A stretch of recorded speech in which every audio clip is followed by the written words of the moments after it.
नमस्कार, मैं हूं अंकुर और आप देख रहे हैं सत्यहिंदी.com। आइए एक नजर डालते हैं अब तक की सुर्खियों पर। ईडब्ल्यूएस यानी आर्थिक रूप से पिछड़े लोगों के लिए 10% आरक्षण पर सुप्रीम कोर्ट के फैसले के बाद राजनीतिक दलों और विभिन्न नेताओं की प्रतिक्रियाएं आ रही हैं। तमिलनाडु के मुख्यमंत्री एम.के. स्टालिन ने फैसले का विरोध करते हुए इस पर कानूनी राय लेना शुरू कर दिया है। स्टालिन ने सुप्रीम कोर्ट फैसले को सामाजिक न्याय की सदियों पुरानी लड़ाई के लिए झटका करार देते हुए कहा वो कानूनी विशेषज्ञों से परामर्श करेंगे ताकि अगली कार्रवाई पर विचार किया जा सके। स्टालिन ने तमिलनाडु के राजनीतिक दलों और समान विचारधारा वाले संगठनों को एक साथ आने का भी आह्वान किया। स्टालिन ने कहा कि हमें उन लोगों को याद रखना होगा कि जिन्होंने सामाजिक न्याय की लड़ाई लड़ते हुए आरक्षण के लिए संविधान में पहला संशोधन प्राप्त करने में महत्वपूर्ण भूमिका निभाई थी। बता दें कि तमिलनाडु में डीएमके सरकार इस मामले में एक पक्ष थी और उसने सरकारी नौकरियों में ईडब्ल्यूएस कोटा नहीं देने का निर्णय लिया था। कांग्रेस ने ईडब्ल्यूएस कोटे पर सुप्रीम कोर्ट के फैसले का स्वागत किया है। कांग्रेस प्रवक्ता जयराम रमेश ने याद दिलाया कि पूर्व प्रधानमंत्री मनमोहन सिंह के नेतृत्व में यूपीए सरकार ने 2005-06 में यह प्रक्रिया शुरू की थी, जिसके कारण 103वां संविधान संशोधन हुआ। इसके साथ ही सिंघो आयोग गठित हुआ। आयोग ने जुलाई 2010 में अपनी रिपोर्ट पेश की थी। इसके बाद व्यापक विचार विमर्श किया गया और 2014 तक विधेयक तैयार हो गया था। जयराम रमेश ने कहा कि मोदी सरकार ने उस विधेयक को लागू करने में 5 साल लगा दिए। सामाजिक, आर्थिक और जाति जनगणना 2012 तक पूरी हो गई थी, जब मैं खुद केंद्रीय ग्रामीण विकास मंत्री था। मोदी सरकार ने उस पर अभी तक अपनी स्थिति स्पष्ट नहीं की है। जाति जनगणना का कांग्रेस पार्टी समर्थन करती है और इसे शुरू करने की मांग करती है। बता दें, कांग्रेस की जाति जनगणना की मांग रणनीतिक है। बिहार में इस मुद्दे पर सीएम नीतीश कुमार और आरजेडी के तेजस्वी यादव पहल कर चुके हैं। अधिकांश विपक्षी दल जाति जनगणना की मांग कर रहे हैं। जाति जनगणना से हर जाति की सामाजिक, आर्थिक तस्वीर सामने आएगी और तब आरक्षण को नए तरीके से परिभाषित किया जाए। ऐसे में सवर्ण जातियां घाटे में रहेंगी, क्योंकि देश में अनुसूचित, पिछड़ी, आदिवासी लोगों की जातियों की आबादी सबसे ज्यादा है।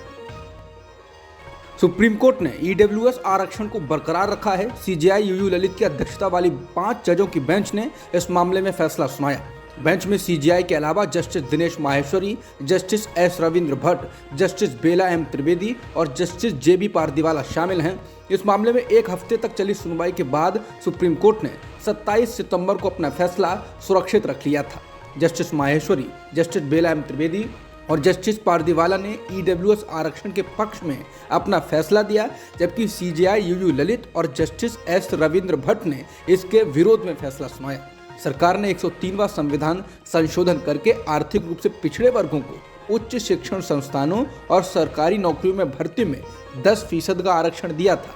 इस संविधान संशोधन को तमाम याचिकाओं के जरिए अदालत में चुनौती दी गई थी। आर्थिक आधार पर आरक्षण पर फैसला सुनाने वाली बेंच में मुख्य न्यायाधीश यूयू ललित और जस्टिस रविंद्र भट्ट ने आरक्षण दिए जाने के फैसले पर असहमति जताई। आरक्षण के खिलाफ फैसला देने वाले जस्टिस रविंद्र भट्ट ने कहा, 103वां संशोधन संवैधानिक रूप से निषिद्ध भेदभाव को बढ़ावा देता है। ये समानता पर गहरा आघात है। आरक्षण के लिए तय 50% की सीमा में दखल विभाजन को बढ़ाएगा। भारत के प्रधान न्यायाधीश जस्टिस यूयू ललित भी इस राय से सहमत दिखे। लाइव लॉ की रिपोर्ट के अनुसार भारत के मुख्य न्यायाधीश यानी सीजेआई यूयू ललित और न्यायमूर्ति एस रविंद्र भट्ट ने अपने असहमति वाले फैसले में कहा कि आर्थिक आधारों पर आरक्षण संविधान का उल्लंघन नहीं है। हालांकि एससी, एसटी, ओबीसी के गरीबों को इस आधार पर कि उन्हें लाभ मिला है, आर्थिक रूप से पिछड़े वर्गों से बाहर करना गलत है और 103वां संशोधन संवैधानिक रूप से वैसा भेदभाव करता है जो संवैधानिक रूप से प्रतिबंधित है। उन्होंने कहा कि हमारा संविधान बाहर रखने की अनुमति नहीं देता है और ये संशोधन सामाजिक न्याय के ताने बाने को कमजोर करता है और इस तरह बुनियादी ढांचे को भी। ये संशोधन हमारे सामने भ्रम पैदा करने की कोशिश करता है कि सामाजिक और पिछड़े वर्ग का लाभ पाने वाले कहीं बेहतर स्थिति में हैं।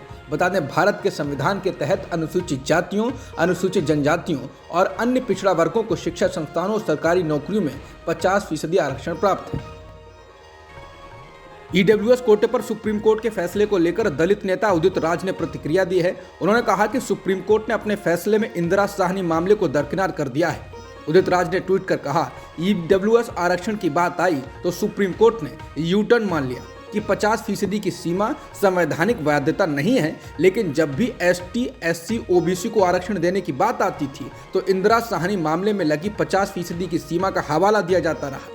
उन्होंने कहा कि मैं गरीब सवर्णों के आरक्षण के विरुद्ध नहीं हूं, बल्कि उस मानसिकता का हूं कि जब SC, ST, OBC का मामला आया तो हमेशा सुप्रीम कोर्ट ने कहा कि इंदिरा साहनी मामले में लगी 50% सीमा पार नहीं की जा सकती। केरल में सत्तारूढ़ CPM और गवर्नर आरिफ मोहम्मद खान के बीच अब सीधी लड़ाई शुरू हो गई है। CPM इस लड़ाई को जनता के बीच ले गई है और उसने 15 नवंबर को राजभवन तक मार्च निकालने की घोषणा कर दी है। इस पर गवर्नर आरिफ मोहम्मद खान ने तीखे शब्दों का इस्तेमाल करते हुए कहा, वो मुझे नहीं जानते लेकिन मैं उन्हें जानता हूं। केरल के राज्यपाल आरिफ मोहम्मद खान ने सोमवार को सत्तारूढ़ CPM नेताओं को चेतावनी दी कि अगर उनमें हिम्मत है तो वो उन पर हमला करें। मैं उनसे आग्रह करूंगा कि आगे बढ़ो और समस्याएं पैदा करो। अगर तुम में हिम्मत है तो राजभवन में घुस जाओ और सड़क पर मुझ पर हमला करो। CM वाले अभी नहीं जानते हैं कि मैं कौन हूं, लेकिन मुझे पता है कि वो कौन है। बता दें, केरल में राज्य सरकार और गवर्नर के बीच लंबे समय से रस्साकशी चल रही है। गैर BJP शासित राज्यों में राज्यपालों की भूमिकाओं पर सवाल उठते रहे हैं, लेकिन केरल में हालात ज्यादा खराब हो रहे हैं। केरल के राज्यपाल आरिफ मोहम्मद खान आज 2 समाचार चैनलों पर भड़क गए और उनको प्रेस कॉन्फ्रेंस से बाहर जाने के लिए कहा। राज्यपाल ने गुस्से में कैराली न्यूज और मीडिया वन चैनलों के पत्रकारों को प्रेस कॉन्फ्रेंस वाली जगह छोड़कर जाने के लिए कहा।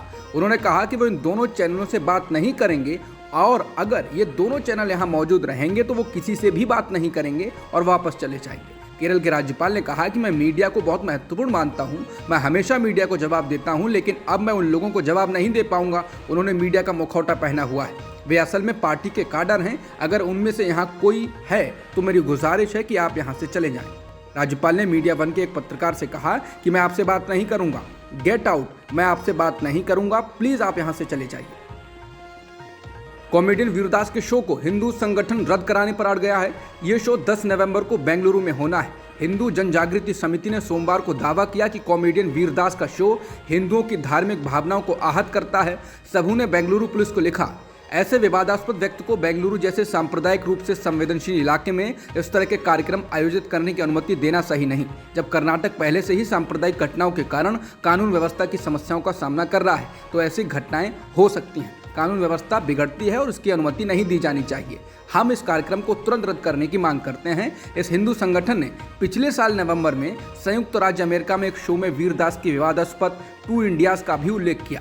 इससे पहले उन्होंने वॉशिंगटन DC के जॉन F कैनेडी सेंटर में महिलाओं, हमारे प्रधानमंत्री और भारत के खिलाफ अपमानजनक बयान दिए थे। ये इस संगठन ने कहा। उसने कहा कि देश को बदनाम किया गया। हिंदू संगठन के मुताबिक वीरदास ने कहा था, भारत में हम दिन में महिलाओं की पूजा करते हैं और रात में उनका रेप करते हैं। वीरदास के इस बयान पर मुंबई और दिल्ली पुलिस ने मामला दर्ज किया था।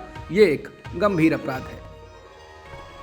समाजवादी पार्टी के नेता और आजम खान के बेटे अब्दुल्ला आजम खान को सुप्रीम कोर्ट से राहत नहीं मिली है। फर्जी जन्म प्रमाण पत्र मामले में सुप्रीम कोर्ट ने इलाहाबाद हाई कोर्ट के उस फैसले को बरकरार रखा है जिसमें अब्दुल्ला आजम खान के जन्म प्रमाण पत्र में गड़बड़ी के बाद उन्हें विधायक के तौर पर अयोग्य घोषित किया गया था। बता दें, हाई कोर्ट ने अब्दुल्ला की उम्र 25 साल से कम होने के कारण अयोग्य घोषित किया था। विधायक का चुनाव लड़ते समय व्यक्ति की उम्र 25 साल होनी चाहिए। दिल्ली में नई शराब नीति में कथित घोटाले के मामले में आरोपी दिनेश अरोड़ा अब CBI के गवाह बनने जा रहे हैं। मनीष सिसोदिया के करीबी रहे अरोड़ा को हाल ही में इस केस से अग्रिम जमानत दी गई थी, जिसका CBI ने विरोध नहीं किया था और आज CBI ने दिल्ली की अदालत में एक याचिका दायर कर कहा कि दिनेश अरोड़ा सिसोदिया के खिलाफ मामले में उनके गवाह होंगे। CBI ने कहा कि व्यवसायी दिनेश अरोड़ा ने जांचकर्ताओं के साथ सहयोग किया और महत्वपूर्ण जानकारी दी है। अवैध खनन के मामले में झारखंड के मुख्यमंत्री हेमंत सोरेन को बड़ी राहत मिली है। सुप्रीम कोर्ट ने सोमवार को अवैध खनन के मामले में दायर याचिकाओं को लेकर झारखंड हाई कोर्ट के आदेश को पलट दिया है। झारखंड हाई कोर्ट ने हेमंत सोरेन के खिलाफ जांच की मांग को लेकर दायर याचिकाओं को सुनवाई के योग्य माना था, लेकिन सुप्रीम कोर्ट ने कहा ये याचिकाएं सुने जाने के योग्य नहीं है। CJI UU Lalit, justice S Ravindra Bhatt और जस्टिस सुधांशु धूलिया की अदालत ने ये फैसला सुनाया। सुप्रीम कोर्ट के फैसले के बाद मुख्यमंत्री हेमंत सोरेन ने सत्यमेव जयते कहा है। बता दें, हेमंत सोरेन पर आरोप है कि उन्होंने मुख्यमंत्री रहते हुए जून 2021 में अपने ही नाम खदान का पट्टा आवंटित कर लिया था। कांग्रेस की भारत जोड़ो यात्रा सोमवार को आज महाराष्ट्र में प्रवेश कर रही है। नांदेड़ जिले के देगलूर में इसका महाराष्ट्र प्रदेश कांग्रेस कमेटी के नेता स्वागत करेंगे। कांग्रेस कन्याकुमारी से लेकर कश्मीर तक भारत जोड़ो यात्रा निकाल रही है। ये यात्रा तमिलनाडु, केरल, कर्नाटक, आंध्र प्रदेश और तेलंगाना का सफर तय करते हुए महाराष्ट्र पहुंचेगी। यात्रा कुल 3570 किलोमीटर की है। एनसीपी के मुखिया शरद पवार और शिवसेना उद्धव बालासाहेब ठाकरे दल के प्रमुख उद्धव ठाकरे भी भारत जोड़ो यात्रा में शामिल हो सकते हैं। महाराष्ट्र में यह यात्रा 14 दिन तक रहेगी। यात्रा 15 विधानसभा और 6 संसदीय क्षेत्रों को कवर करेगी और राज्य में 381 किलोमीटर की दूरी तय करेगी। कांग्रेस के वरिष्ठ नेता अशोक चौहान ने कहा कि महाराष्ट्र में भारत जोड़ो यात्रा में राष्ट्रवादी कांग्रेस पार्टी यानी एनसीपी के प्रमुख शरद पवार का शामिल होना उनके स्वास्थ्य की स्थिति पर निर्भर करेगा। बता दें, पवार को हाल ही में बुखार और अन्य स्वास्थ्य समस्याओं के लिए मुंबई के एक अस्पताल में भर्ती कराया गया था। एनसीपी प्रमुख ने शनिवार को डॉक्टरों के साथ मुंबई से शिरडी के लिए उड़ान भरी और पार्टी सम्मेलन को भी संक्षेप में संबोधित किया। रविवार शाम को नांदेड़ में पत्रकारों से बात करते हुए पूर्व मुख्यमंत्री चौहान ने कहा, शरद पवार के कार्यक्रमों में बदलाव प्रतीत होता है। मुझे पता चला है कि वो 10 नवंबर को यात्रा में शामिल हो सकते हैं, लेकिन ये उनके स्वास्थ्य पर निर्भर करेगा। गुजरात हाईकोर्ट की एक डिवीजन बेंच ने मोरबी में हुए पुल हादसे के मामले में स्वतः संज्ञान लिया है। हाईकोर्ट ने इस मामले में राज्य सरकार को और राज्य के मानवाधिकार आयोग को नोटिस भी जारी किया है। सोमवार को दीपावली की छुट्टियों के बाद जब अदालत खुली तो अदालत ने इस मामले को देखा और राज्य सरकार से 14 नवंबर तक स्टेटस रिपोर्ट दाखिल करने को कहा। स्टेटस रिपोर्ट में राज्य सरकार को बताना होगा कि उसने अब तक इस हादसे को लेकर क्या क्या कार्रवाई की है।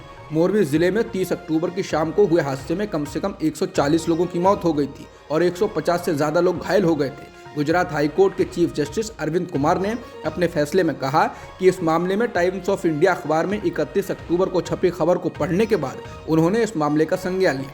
इस मामले में अदालत में एक जनहित याचिका भी दायर की गई है।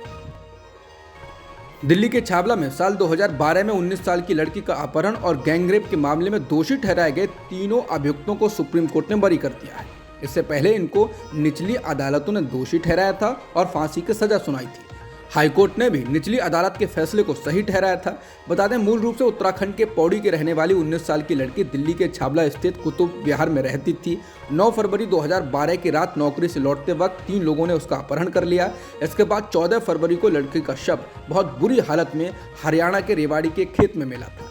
कथित तौर पर इस लड़की का गैंगरेप किया गया, उसे पूरी तरह पीटा गया। लड़की के शरीर पर सिगरेट और गर्म लोहे से दागने के निशान थे। इतना ही नहीं, लड़की के चेहरे और आंख पे तेजाब डाला गया था।